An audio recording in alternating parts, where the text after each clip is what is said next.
Friday Illustrated. 3 things to know this week. Number 1, the market is changing. You already know that. It's changing fast, and it's not all bad. You know, some of it is moving us in a direction that's really more healthy and more normal than what we've experienced over the last several years. The 75 basis point increase from last month from the Fed really sent a jolt into the market, and you can see it in the June snapshot. As we expected, the number of sales this year is tracking lower than where we were at the same time period last year. 24% for Palm Beach County and 29% for Martin County. Prices were obviously going in the opposite direction and really holding strong. The thing of note is the amount of inventory that came on the market during the month of June was enormous. Through May, the inventory levels for those 2 areas were comparable to that of 2021, and that all changed in June. Contributing factors are most likely the rate increase, which was the most dramatic since President Clinton's first term, as well as the headlines changing. Sellers wanted to jump in, and they wanted to make sure that they weren't missing the boat and they weren't missing the top of that market. Also, take a look at the northern Palm Beach County market, where the number of actives rose from 550 at the end of May to 841 today. That will get your attention. So a couple things to mention. Even with the dramatic rise in inventory, it's still low. You know, we used to say that a 6-month supply was a healthy market. Our footprint now has about 1.9 months worth of supply. The other thing to point out is that there's good reason to believe that the rates may be stabilizing. In other words, it may be that the 30-year fixed mortgage rates already reflect the anticipation of any future rate hikes. Remember, the Fed doesn't directly control mortgage rates. They control the federal funds rate, which in turn influence the 30-year fixed rate. Take a look at this. For the last half century, the 30-year fixed mortgage rate has moved in unison with the 10-year Treasury yield. In fact, the average spread between the two, as you can see, is 1.7%. Today, the spread between the 30-year fixed rate and the 10-year Treasury is about 2.68%. Does that mean that any future rate hikes by the Fed is already baked into the mortgage rate? Well, maybe, maybe not. This is something we want to continue to track. So as things shift, the question we've got to ask ourselves is, what can we do? What can we control? We want to control the controllables. You know, if you're working with sellers, you've got to get comfortable with the pricing conversation. We have experienced associates out there that really have never had to have that conversation, and they've been in the business for 5 or 6 years. We want to price it right, not aspirational.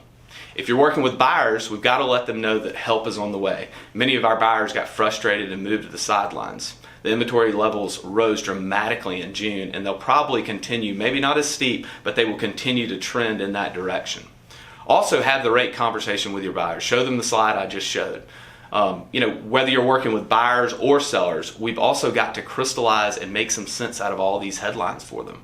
I heard the other day that headlines terrorize rather than clarify. Well, we have to clarify. The way you do that is that you probably do what you're comfortable with, what's consistent with your skill set. For you, does that mean doubling down on marketing? Probably. Does it mean doubling down on prospecting calls? I would say that it's probably both of those things. We've got a fantastic market still, and we're perfectly positioned here in our little part of the world, but the world is moving much quicker than it has, and we've got to be vigilant with regard to the market, but also vigilant with regard to how we deliberately, not reactionary, but how we deliberately build business. Number 2, the second thing to know is that your support team is growing, and this is really exciting. I heard Mike say to a group the other day that innovation is rewarded, but execution is worshipped.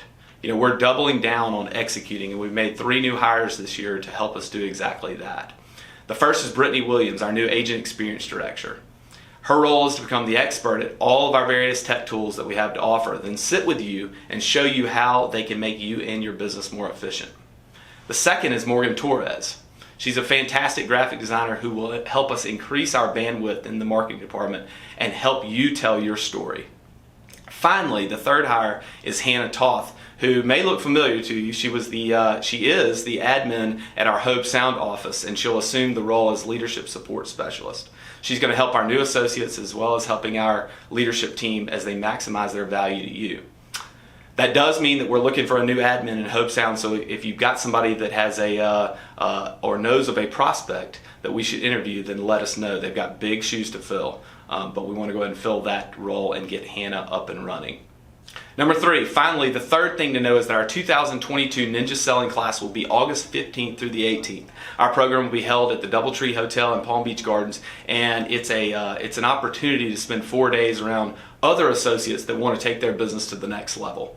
The total cost is $700, but you'll only pay $350 up front and the remaining balance of $350 over your next 2 closings. As we adjust in one of the most dynamic markets in our lifetime, I can't think of a better investment into your business. Hey, thanks to everybody, thanks to you for the opportunity, for myself, our managers, and our entire support team to serve you. Have a great weekend.